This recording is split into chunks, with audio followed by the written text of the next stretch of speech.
পর আবার আলোচনায় ফিরছি। এই নির্বাচনে যে ইস্যুটা কংগ্রেসের যেটা এসেছে অ্যাকাউন্ট ফ্রিজ করে দেওয়া, এটা নিয়ে কংগ্রেস জাতীয় স্তরে কতটা প্রতিবাদ করতে পেরেছে, মানুষের কাছে কতটা পৌঁছেছে, এবং এই তৃণমূল বিজেপি বাইনারিতে কোথাও কি কংগ্রেস হারিয়ে যাচ্ছে? এই তৃণমূল বিজেপি বাইনারিতে কংগ্রেসের কথা বলছেন কেন? জনগণ হারিয়ে যাচ্ছে, জনগণের ইস্যুস গুলো হারিয়ে যাচ্ছে। এরা একটা ট্যাকটিক্স ধরে চলছে গত কয়েক বছর ধরে, মানে তৃণমূল এখানে রাজ্য বিজেপিকে নিয়ে আসলো, তারপর তারা নিজেদের মধ্যে গটআপ করে এরা প্রত্যেকটা ইস্যুকে বাংলার মানুষকে এরা ফুটবল বানিয়ে দিয়েছে। একদিকে ও এক লাথি মারবে, একদিকে ও এক লাথি মারবে, মানে চাপানুতো। এই যে আবাস নিয়ে দেখুন, এই ওকে বলছে, ও ওকে বলছে, মানুষের কথাটা কেউ বলছে না। এবার আমি বিজেপিকে প্রশ্ন হচ্ছে যে আপনারা বলছেন যে তৃণমূল চুরি করেছে, ঠিক, তাহলে ইনভেস্টিগেটিং এজেন্সি কার হাতে আছে? আপনাদের হাতে আছে। আপনার সিবিআই, আপনার ইডি, এরা যার তার বাড়ি গিয়ে ডোরবেল বাজাতে পারে, লোককে হ্যারাস করতে পারে, কিন্তু তাহলে এই চুরি যখন হয়েছে নিশ্চয়ই কি চোর আছে, এই চোরদেরকে ধরছে না কেন? আবার তৃণমূলকে প্রশ্ন, আপনারা বলছেন আবাসে আপনারা চুরি করেননি, গায়ের জোরে বিজেপি টাকা আটকে দিয়েছে।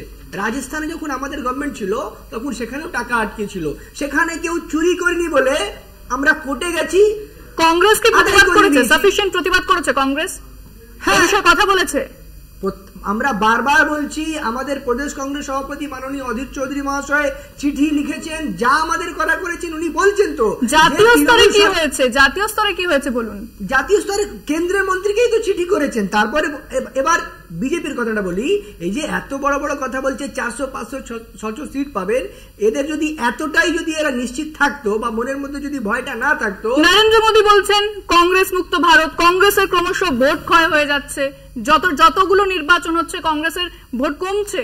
নরেন্দ্র মোদী কি বলছেন আর মানুষ সিরিয়াসলি নিচ্ছে না। একদম কথা স্পষ্ট যে ভাওতা মানেই নরেন্দ্র মোদী, নরেন্দ্র মোদী মানেই ভাওতা। এবার বলুন যে আপনি এই যে বলছেন না যে কংগ্রেস মুক্ত, আপনি আজকে বিজেপির ক্যান্ডিডেটের লিস্টটা দেখুন, মানে কংগ্রেস মুক্ত ভারত করতে গিয়ে পুরো বিজেপিটাই কংগ্রেস যুক্ত হয়ে গেছে। তাও কাদের কি নিয়েছি? যত দাগি, আবর্জনা, নোংরা, চোর, চিটিংবাজ যাদের উপর কেস ছিল সব আজকে বিজেপিতে। বিজেপির দুটো হচ্ছে ফর্মুলা, একটা হচ্ছে ওয়াশিং মেশিন, আপনি দুর্নীতি করবেন বিজেপিতে গিয়ে ঢুকে যান, সরাসরি ঢুকে যান, মেম্বারশিপ নিয়ে নিন, আপনি ওয়াশিং মেশিনে পরিষ্কার। আর একটা সেকেন্ড প্রসেস হচ্ছে যেটা এখানে তৃণমূল করে থাকে, বিজেপির একটা মাদুলি রায়। এই রাজভবনে গেল, দিদি মোদী সাক্ষাৎ করলেন, বললেন যে গল্প নেই, গল্প করে মাদুলি নিয়েছেন, মাদুলি নিয়ে ইন্ডিয়া জোট থেকে বেরিয়ে গেছেন। তারপরে এখন আর তৃণমূলের কোনো চিন্তা নেই, মাদুলি আবার মাদুলি আবার চার্জে চলে মাঝে মাঝে, ঠিক মাদুলি চার্জ কমে যাচ্ছে, রাজভবনে গিয়ে খোকা বাবু আবার চার্জ করে দিচ্ছে। সেই নেতা শ্রদ্ধেয় রাহুল গান্ধী ওয়ানাদে, কেরালার ওয়ানাদে ভারতের জাতীয় কংগ্রেসের প্রার্থী, তিনি বলেছেন যে দুজন মুখ্যমন্ত্রী জেলে চলে গেছে, তাও সোনা পাচারের জন্য পিনারাই বিজয়নকে কেন জেলে পাঠানো না বিজেপি সরকার। রাহুল গান্ধী মমতা বন্দ্যোপাধ্যায়ের বিষয়ে কতবার সেটিং এর তথ্য দিয়েছেন আমি জানি না, কিন্তু রাহুল গান্ধীকে পিনারাই বিজয়ন আক্রমণ করেছেন, ওয়ানাদ কেন্দ্রে সিপিএম শক্তপোক্ত প্রার্থী দিয়েছে বলে রাহুল গান্ধী এটা বলেছে। ধরুন রাহুল গান্ধী বলছেন সিপিএম এর সঙ্গে বিজেপির সেটিং আছে।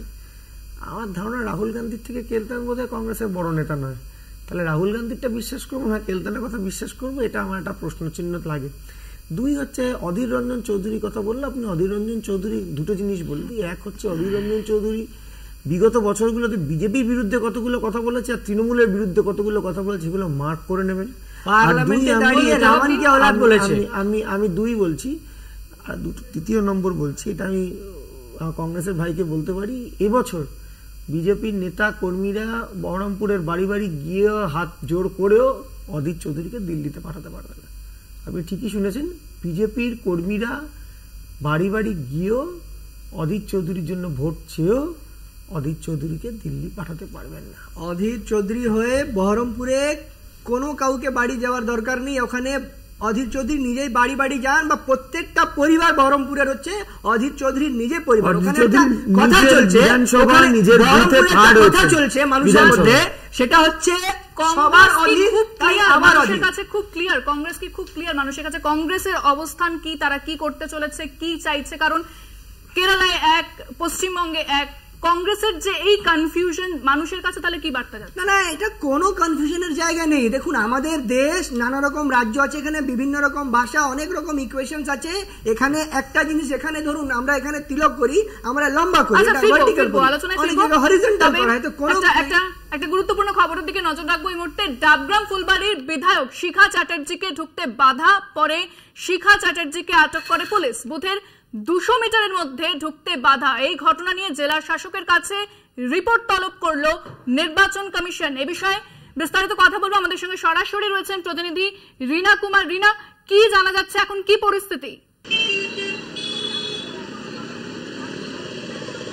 একেবারে ইন্দ্রাণী, দেখো যে শিলিগুড়ির 33 নম্বর ওয়ার্ড রয়েছে, সেই 33 নম্বর ওয়ার্ডেরই নবগ্রাম প্রাইমারি স্কুলের যে বুথ 252 বুথ নাম্বার, সেই বুথে যে বিভিন্ন বুথে ঘুরে ঘুরেই কিন্তু সকাল থেকে দেখা যাচ্ছিল যে বিজেপি বিধায়িকা শিখা চ্যাটার্জি তিনি কিন্তু বিভিন্ন বুথে বুথে যাচ্ছিলেন এবং সেই মতন তিনি এই বুথেও এসে উপস্থিত হন এবং তারপরে যে অভিযোগ, তিনি যে বুথ রয়েছে সেই বুথের 400 মিটারের মধ্যে প্রবেশ করেন এবং এরপরে তিনি যখন ঘুরে আবার যে ভোট বিজেপির যে কেন্দ্র রয়েছে সেখানে এসে পৌঁছান, সে তারপরে কিন্তু পুলিশ তাকে আটক করে। পুলিশ তাকে জানায় যে তিনি 400 মিটারের মধ্যে প্রবেশ করেছেন বুথ কেন্দ্রের এবং তার ফলে কিন্তু তাকে পুলিশ আটক করবে এমনটা কিন্তু জানানো হয় এবং এরপরেই কিন্তু সেখানে উত্তেজনার সৃষ্টি হয়। সেখানে যে বিজেপি কর্মী সমর্থকরা রয়েছে তারাও কিন্তু সেখানে বাধা দিতে আসে পুলিশকে আটক করার আগে বিধায়িকাকে এবং এরপরেই কিন্তু পুলিশও যে বিজেপির কর্মী সমর্থকরা রয়েছে তাদের মধ্যে কিন্তু একটা ধস্তাধস্তি পরিবেশ সৃষ্টি হয় এবং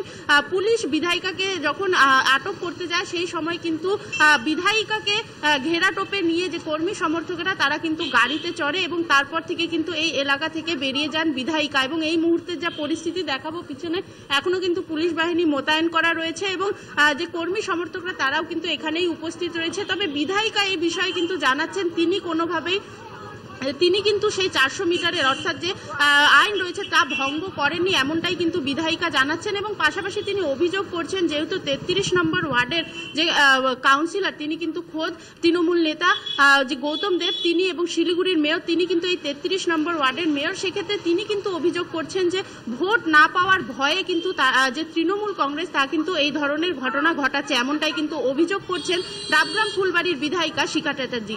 ইন্দ্রাণী, একেবারেই ধন্যবাদ রীনা, আমাদের সঙ্গে সরাসরি ছিলেন প্রতিনিধি রীনা কুমার। অর্থাৎ যে ঘটনা ঘটেছে এই ঘটনা নিয়ে কিন্তু নির্বাচন কমিশন রিপোর্ট তলব করেছে। ফিরছি আলোচনা নিয়ে এবং অন্যান্য খবর নিয়ে একটা বিরতির পর, সঙ্গে থাকুন।